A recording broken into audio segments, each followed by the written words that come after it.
Hey guys, back with in the short video. జాషికి earrings మార్చుదామని చెప్పేసి షాపింగ్కి అయితే వెళ్తున్నాము. సో ఫస్ట్ అయితే 11 మంత్స్ అప్పుడు జాషికి మేము బేసిక్ ఇయర్ రింగ్స్ ఉంటాయి కదా, అంటే చిన్నపిల్లలకు పెడతాము తీగలతోటి. సో ఆ టైప్ స్టడ్స్ తీసుకొని పెట్టాము.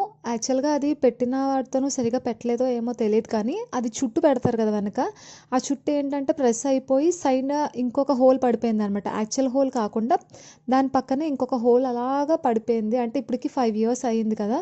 సో అట్లా అలా ప్రెస్ అయ్యి పక్కన హోల్ అయిపోయింది. సో ఇంకా ఫైనల్గా చేంజ్ చేసేద్దాము అని చెప్పేసి వెళ్తున్నాము.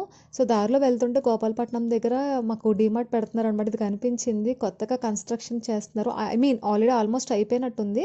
సో ఇంకొంచెం వర్క్ ఉన్నట్టుంది, మేబీ ఎప్పుడు ఓపెన్ చేస్తారో చూడాలి. అండ్ వైస్రాజ్కి వెళ్తే అక్కడ ఓన్లీ 2 ఇయర్ రింగ్సే ఉన్నాయి, 2 మోడల్సే ఉన్నాయి, ఇంకా అంతకుమించి లేవు. సో పెద్దగా నాకేం నచ్చలేదు అనమాట. ఇంకా అందుకని అక్కడి నుంచి ఖజానాకి వెళ్ళి ఖజానాలో చూద్దామని చెప్పేసి అక్కడికి వెళ్ళాము. సో అక్కడ అయితే ఇయర్ రింగ్స్ తీసుకున్నాను. ఏం తీసుకున్నాను